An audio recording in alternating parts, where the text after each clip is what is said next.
Bonjour tout le monde. Donc on va essayer de commencer ensemble une série de vidéos concernant le langage de description matérielle VHDL. Je vais essayer de réaliser deux vidéos, une concernant la synthèse des circuits logiques combinatoires, bien sûr via VHDL, et l'autre concernant la synthèse des circuits logiques séquentiels. Donc on va commencer par présenter rapidement c'est quoi VHDL, puis la structure d'une description VHDL. Dans cette vidéo, on va voir la synthèse des circuits logiques combinatoires et dans la prochaine, on va essayer de voir la synthèse des circuits logiques séquentiels. Alors, c'est quoi VHDL? Donc, c'est un langage de description matérielle. Donc, le sigle VHDL veut dire Hardware Description Language. Ça veut dire langage de description matérielle qui est destiné, bien sûr, au Very High Speed Integrated Circuit. Circuit intégré haute vitesse, comme les PLD ou FPGA. Donc, il a été développé dans les années 80 aux États-Unis, donc il est devenu une norme I3E, numéro 1076 en 1987. Et il a été révisé en 1993. Donc, ce langage, il nous permet de cette norme maintenant. Donc, c'est devenu un standard du point de vue description des fonctions logiques combinatoires et séquentielles. Et on peut l'utiliser de deux façons différentes, soit pour créer des modèles de simulation numérique qui peuvent être étudiés dans des bancs d'essai, soit pour modéliser des circuits logiques combinatoires ou séquentiels afin de programmer des composants programmables, des circuits logiques programmables comme les PLD ou les FPGA qu'on a déjà décrit dans le cours. Donc nous, logiquement VHDL, on va l'utiliser comme un langage de description matérielle pour programmer des circuits logiques programmables comme les FPGA. D'accord. Donc, alors de quoi il s'agit? Donc, chaque description VHDL a pour rôle de décrire le comportement d'une structure logique qui a des entrées et des sorties. Alors, pour décrire le comportement matériel de cette structure logique, donc toute description, donc on ne parle pas de programme, on parle de description VHDL, donc est divisé en deux blocs. Le premier bloc, on l'appelle l'entité. Donc cette entité, c'est en général le nom, prendra un nom qui constitue le nom de la description matérielle. Donc ce bloc-là va consister à définir les entrées-sorties de la structure. C'est-à-dire on va définir les signaux d'entrée, les signaux de sortie, leur type, est-ce qu'il s'agit d'un bus ou d'un simple signal. Et bien sûr, donner à ces entrées et sorties des noms. Donc ça, c'est comme une partie déclaration. Donc on déclare les entrées et sorties de la structure. Le deuxième bloc d'une description VHDL, c'est l'architecture. C'est-à-dire, elle contient les instructions VHDL qui permettront de décrire et de réaliser le circuit de la structure logique. Donc ça commencera par la déclaration de signaux. On va voir c'est quoi la différence entre un signal déclaré à l'intérieur d'une architecture et un signal qui est déclaré à l'intérieur d'une entité. Puis, avec begin et end, et à l'intérieur, on va décrire le comportement de la structure logique. Bien sûr, cette architecture, on va lui donner un nom, et elle sera associée à cette entité. Donc, architecture, nom de l'architecture, off, nom de l'entité, donc elle sera associée à cette entité. D'accord, donc la meilleure façon de comprendre, c'est de voir un exemple. Donc on va essayer de prendre un exemple, et on va se baser sur cet exemple pour décrire ce langage VHDL. D'accord. L'exemple qu'on va prendre, il est simple, c'est un circuit logique combinatoire, c'est un décodeur 1 parmi 4. Voilà. Donc un décodeur 1 parmi 4, donc 2 entrées, 4 sorties. Donc si on veut faire une table de vérité, donc si on a 0, 0 à l'entrée, c'est la sortie des 0 qui est activée. Si on a 0, 1, c'est la sortie du 1 qui est activée. 1, 0, c'est la sortie des 2. Et quand on aura 1, 1, c'est la sortie des 3. Donc si on fait une table de vérité, puis on dégage un circuit logique combinatoire, on retrouve ce circuit logique, les entrées sorties, donc ça vérifie la table de vérité d'un décodeur 1 parmi 4. Donc voilà. Donc ce que je veux faire dans cet exemple, c'est réaliser ce circuit logique combinatoire, le modéliser, le décrire à l'aide d'une description VHDL. Donc comme on a dit avant, il y a deux parties. Il y a la partie entité, où on va déclarer les signaux d'entrée et de sortie, et la partie architecture, où on va décrire le comportement. Mais avant ces deux parties, on commence par, comme on fait dans n'importe quel langage, déclarer les librairies qui sont utilisées. Donc on commence toujours par le mot-clé library, I3E, parce que ce sont tous des bibliothèques I3E, et on déclare les différentes librairies qui seront utilisées dans la description et dans l'architecture. VHDL. Donc là, on a déclaré deux librairies dont on va parler après. C'est I3E STD logique 1164 et I3E numérique STD, donc standard. Donc, après avoir déclaré les librairies, là, on commencera par déclarer, comme on a vu, la première partie, c'est l'entité. Voilà. Donc, l'entité décodeur 1 parmi 4. Donc, tout ce qui est rouge sont des mots-clés. Donc, on déclare l'entité. On a donné un nom à cette entité. On va voir les règles à respecter pour les noms des entités, les noms des variables et tout ça. Et après, on a utilisé le mot, donc, entité décodeur 1 parmi 4, is, port, et on déclare les ports, les signaux des ports. Là, on a in0, in1. Le type, c'est in, ce sont des entrées. Le type, c'est la nature du signal, c'est in. Et le type, c'est STD logique. On va parler de tout ça après. Après, il y a les sorties D0, D1, D2, D3. Donc, la nature, c'est out, out. Et le type, c'est STD logique. Et on finit le AND quand on finit la déclaration des ports. Le point virgule. Donc, il faut respecter exactement la syntaxe. Vous remarquez que les derniers signaux qui sont déclarés, on met pas point virgule. On met la parenthèse et après on met le point virgule. Alors le deuxième bloc, comme on a dit, c'est l'architecture, donc la description du décodeur. Donc ça commence par le mot architecture. Description of décodeur 1 parmi 4 is. Là, il n'y a pas de signaux inter. Donc entre begin et end, on déclare, on va décrire le comportement de notre circuit logique. Donc il y a plusieurs façons de décrire la structure. Il y a une façon comportementale, il y a un structurel. Dans le comportemental, il y a avec des instructions séquentielles, il y a avec des flots de données. On va tout voir. Juste après ça, on va parler en détail de ce que je viens de dire. Là, il s'agit d'une description sous forme comportementale avec un flot de données, c'est-à-dire on a carrément indiqué les fonctions logiques. Logiquement, si je regarde le schéma, D0, c'est quoi D0? C'est le AND, voilà, le AND. Entre quoi? Entre in0 bar et in1 bar. Donc, not in1, c'est-à-dire in1 bar, and not in0. Et on affecte, là, c'est l'affectation, ça a D0. Si je prends T3 par exemple, je vais lui affecter le AND de quoi? De in0 et de in1. Donc voilà, D0, je lui affecte in1, AND, in0. Et je termine la description. Donc voilà un exemple d'une description VHDL. Donc, déclaration des librairies, les entités, pas les entités, l'entité qui permet de déclarer les ports d'entrée-sortie, puis l'architecture qui permet de décrire le comportement du cercle logique. Maintenant, on va voir chaque chose, chaque bloc. On va le voir un petit peu plus en détail. Donc, on va parler des librairies, on va parler de l'entité, on va parler de la description. On commence par la déclaration des librairies. Donc, voilà ce qu'on a utilisé par exemple. Donc, généralement, ce sont les deux principales librairies qu'on va nous utiliser à notre niveau. Donc, I3E, c'est Institute of Electrical and Electrical Engineers. Donc, c'est un organisme de normalisation. Donc, il permet de normaliser les bibliothèques. Il contient la normalisation des différentes bibliothèques VHDL. Les deux qu'on a utilisés, ce sont les STD logique 1164.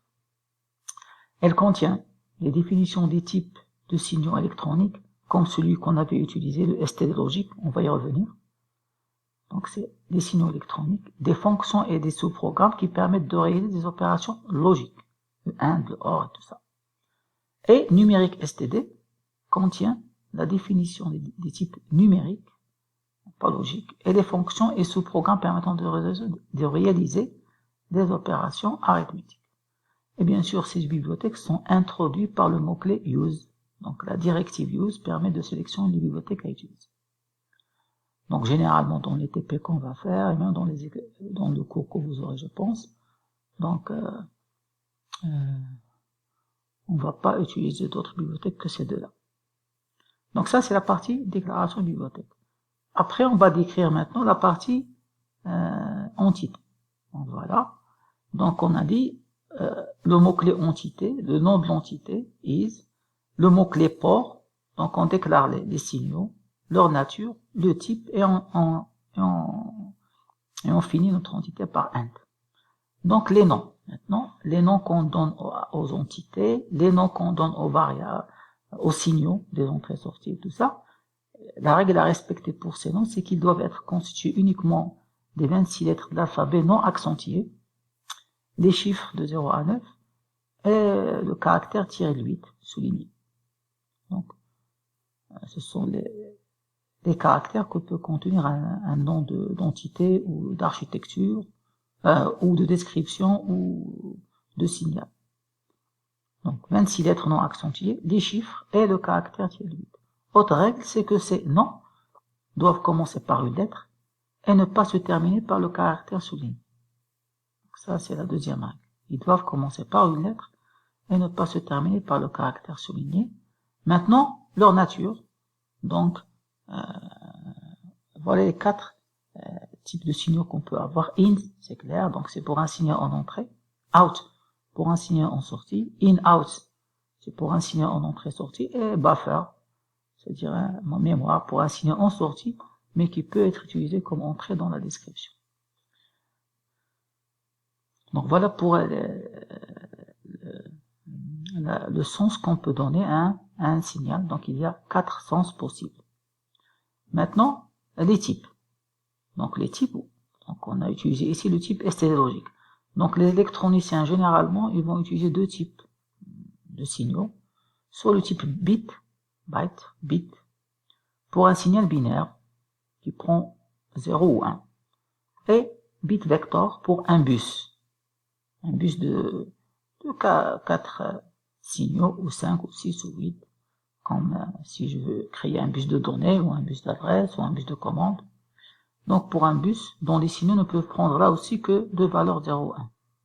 Or, dans la réalité, surtout dans les circuits logiques, donc un signal réel pour un circuit, on sait qu'il ne prend pas uniquement 0 ou 1. Il peut prendre par exemple haute impédance, l'état haute impédance, par exemple les bus, que ce soit pour les mémoires ou surtout les mémoires, donc un bus d'adresse et un bus de données, on doit être capable de lui donner l'état haute impédance, c'est-à-dire de le désactiver.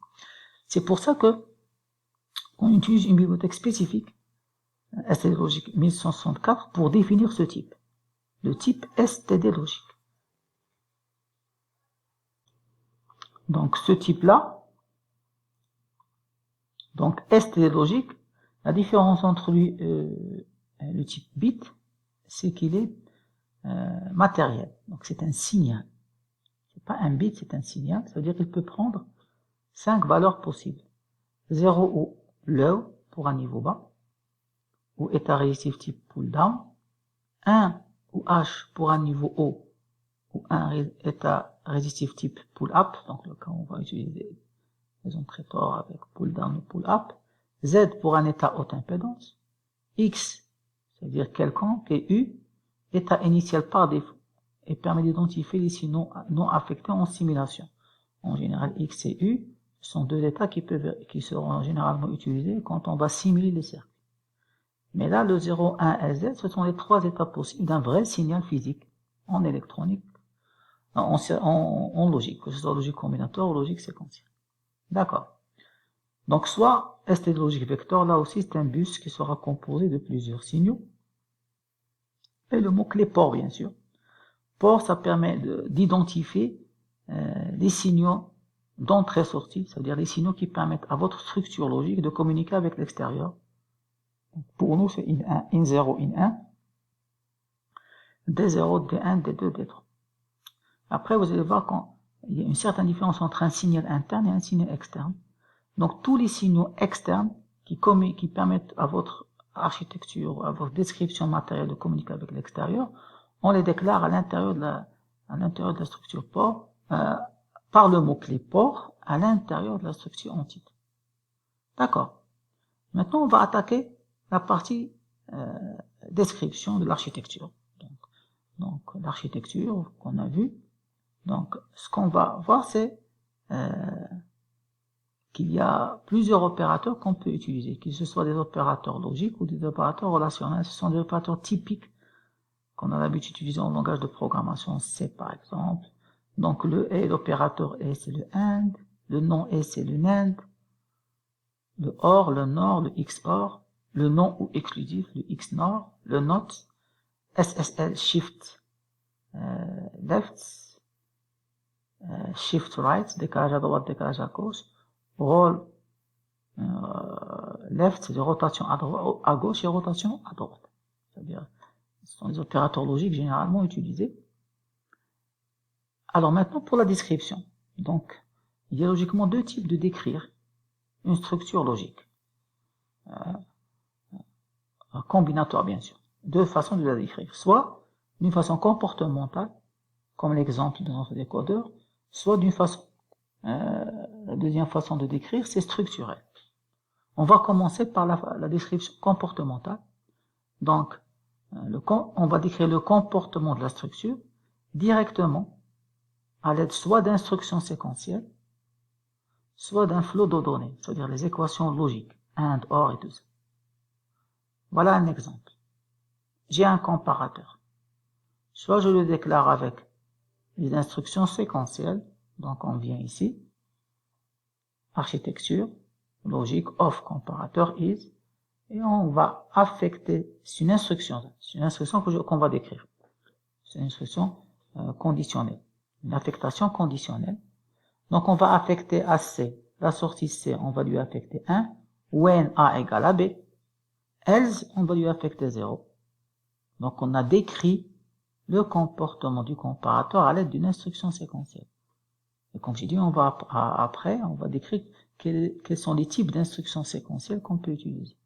Soit, qu'est-ce qu'on va faire? On va faire la table de vérité de ce comparateur, puis on va retrouver que le cercle logique combinatoire correspondant, c'est C égale à A, donc c'est une porte XOR avec un inverteur, d'accord, avec un signal I interne. Donc là, on va revenir à ce comparateur quand on va utiliser pas la description comportementale, mais la description structurelle. Donc là, qu'est-ce que je fais? Tout simplement, C, qu'est-ce que je vais affecter à C? A, XOR avec B, et j'inverse, voilà. A, XOR B, not. Donc ça, c'est flot de données, ça veut dire avec des équations logiques. Et ça, c'est avec des instructions séquentielles. D'accord. Donc maintenant, on va essayer de voir quelles sont ces instructions séquentielles qu'on peut utiliser. Donc, et qu'on appelle aussi les instructions en mode concurrent. Alors, qu'est-ce que ça veut dire ça? Ça veut dire que ces instructions-là séquentielles, ils vont tous être évalués. C'est-à-dire tout ce que je vais mettre entre begin et end dans l'architecture, ils vont tous être évalués et affectent les signaux de sortie en même temps.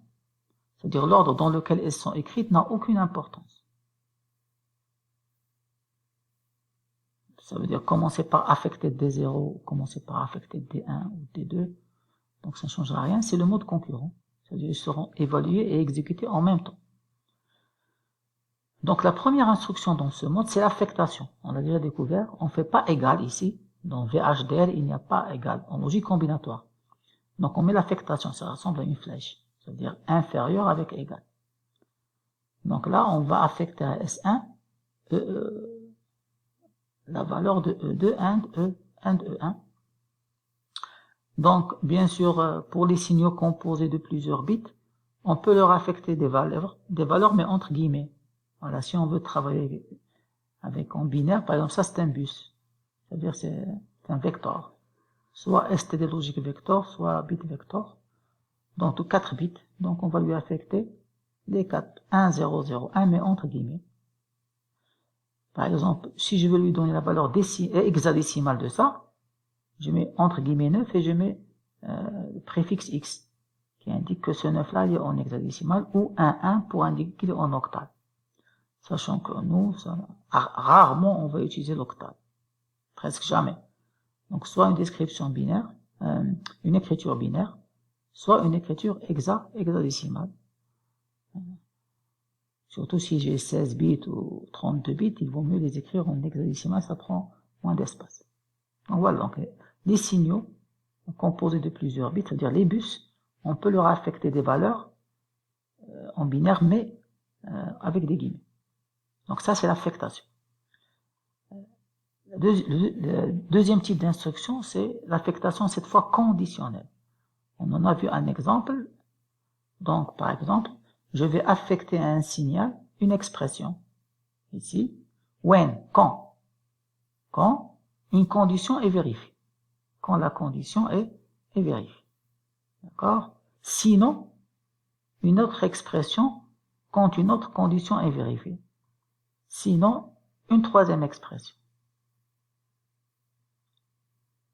D'accord? Donc ici, c'est comme les instructions conditionnelles. Si la première condition est vérifiée, cette condition-là est vérifiée, on va affecter cette expression à ce signal. Sinon, si cette deuxième condition est vérifiée, on va affecter cette deuxième expression à ce signal. Sinon, si aucune de ces deux conditions n'est vérifiée, on va affecter la troisième expression. D'accord. Donc, deuxième façon de faire une affectation sélective, c'est l'instruction with. Donc là, qu'est-ce que j'ai un signal de sélection? C'est lui qui va représenter les conditions. Et en fonction des différentes valeurs de ce signal de sélection, je vais donner des expressions à mon signal. Donc with signal de sélection select, je vais affecter cette expression à mon signal quand mon signal de sélection est égal à cette valeur. Sinon, une deuxième expression, et ainsi de suite. Ça veut dire là, quand il va prendre le signal de sélection, il va le comparer avec ses valeurs. S'il est égal à la première valeur, il va affecter cette expression à ce signal. S'il est égal à la deuxième valeur, il va affecter cette deuxième expression à ce signal. When other, ça veut dire s'il n'est égal à aucune de ces deux valeurs, le signal bien sûr de sélection, s'il n'est égal à aucune de ces deux valeurs, je vais affecter la troisième expression. Alors ça paraît un petit peu, ça peut se chambouler dans votre tête. Je reviens encore une fois pour vous dire que la meilleure façon de comprendre, c'est un exemple. Et je vais prendre un exemple. Voilà, je veux réaliser ce multiplexeur. C'est notre deuxième exemple. Alors ce multiplexeur, on a, ça c'est les entrées, plusieurs entrées, une seule sortie. Alors logiquement, l'entrée A, la sortie X sera égale à l'entrée A si les entrées de sélection sont égales à 0, 0. La sortie X sera égale à B si on a ici 0, 1. La sortie X sera égale à C si on a 1, 0. Et la sortie X sera égale à D si on a 1, 1. D'accord. On va faire un petit programme. Comme d'habitude, on va déclarer notre bibliothèque I3E std logique. Puis on va commencer par l'entité, je l'ai appelée mux1 is. Alors, logiquement ici, on a 6 entrées et une sortie. Donc on va utiliser le mot-clé port. Et on va déclarer A, B, C, D, in, le sens in, le type std logique. Point virgule. Après, je vais essayer de déclarer S comme étant un vecteur qui contient deux signaux, S0 et S1. Donc voilà cette déclaration. Is, S, le sens, c'est in, le type std logique vector, c'est-à-dire c'est un bus. Et entre parenthèses, j'indique la taille. Ici, 1 down to 0. C'est-à-dire on aura S0 et on aura S1.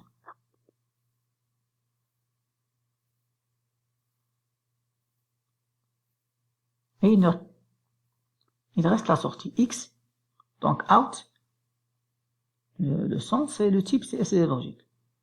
Et je ferme la parenthèse, je fais le point virgule, parce que c'est la dernière déclaration, et je ferme l'entité. Donc voilà mes 4 entrées A, B, C, D. In.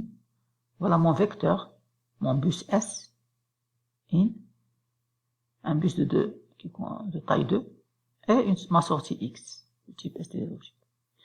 Maintenant l'architecture, je l'ai appelée archmux of mux1, c'est-à-dire de l'entité mux1 ici, is, begin, et je commence par utiliser la première, ça veut dire when, la première instruction, l'affectation conditionnelle. Donc qu'est-ce que je dis? X, je vais lui affecter A. When S égale à 0, 0.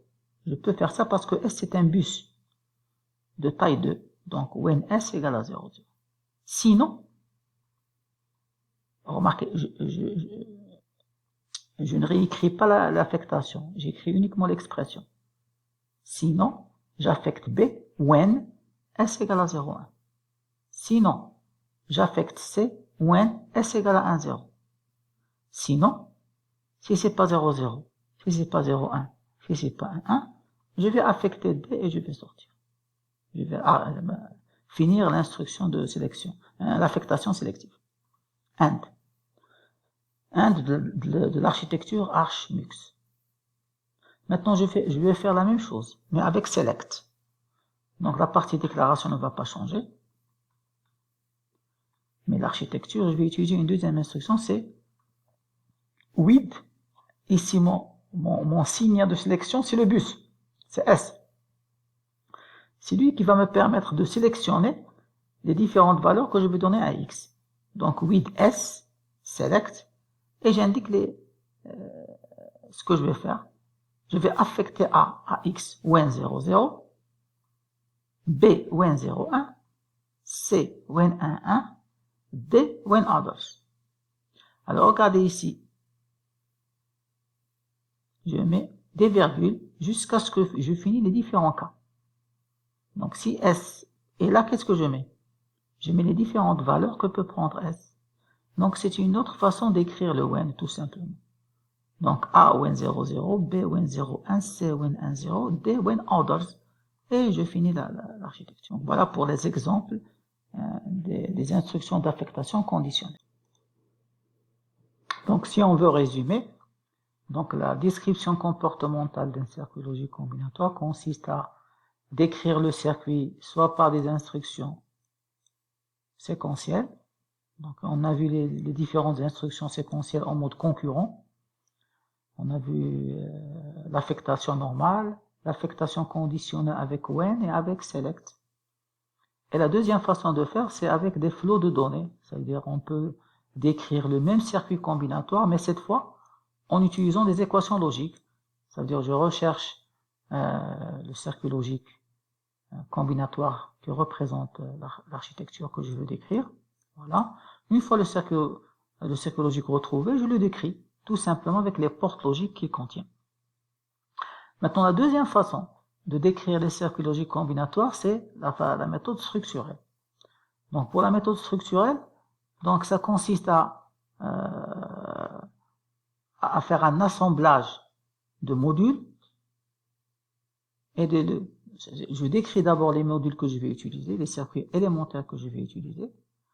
Je crée une bibliothèque avec ces modules et ensuite je vais interconnecter ces modules de manière similaire à un schéma.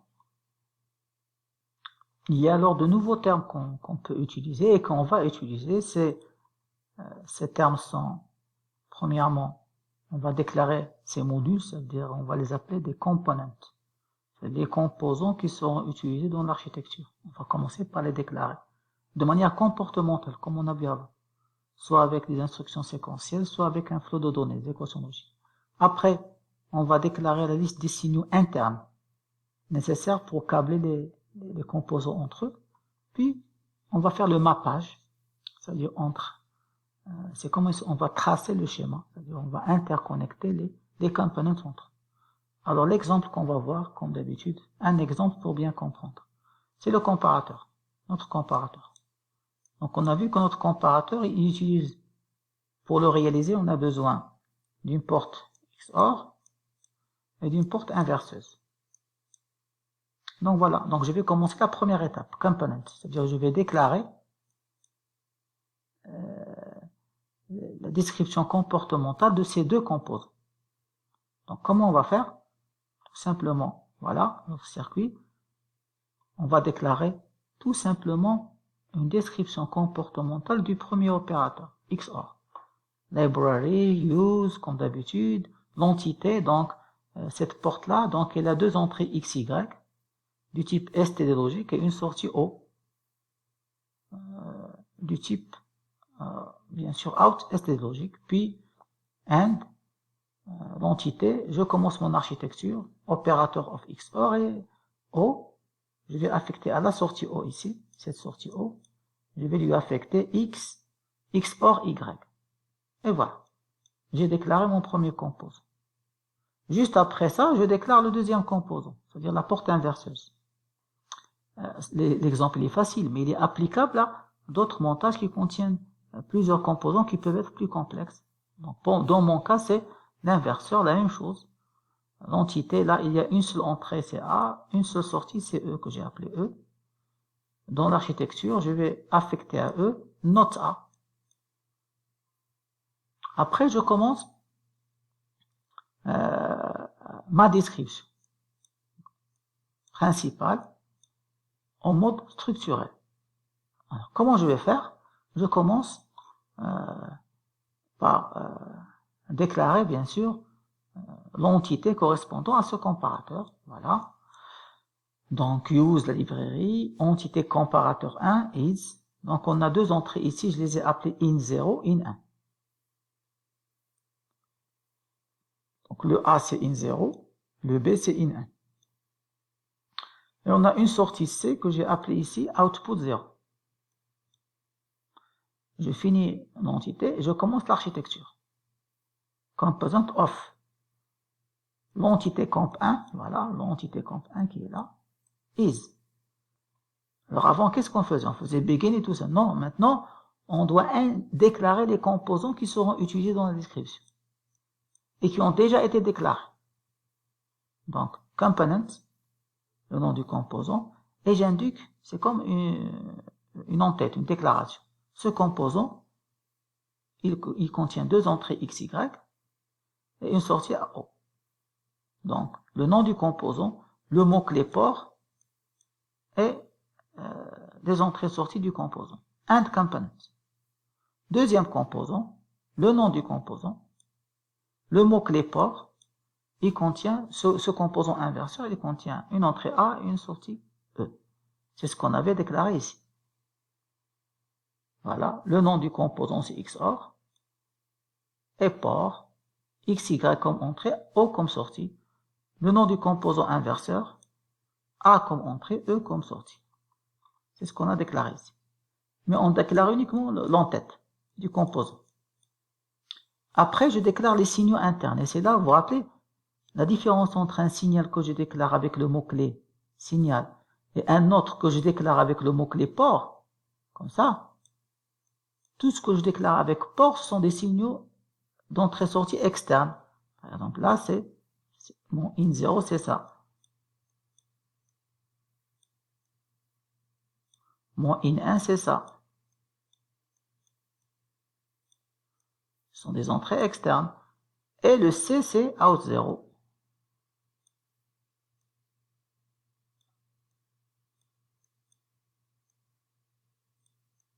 Voilà. Donc, je les ai déclarés dans l'entité du composant comparateur.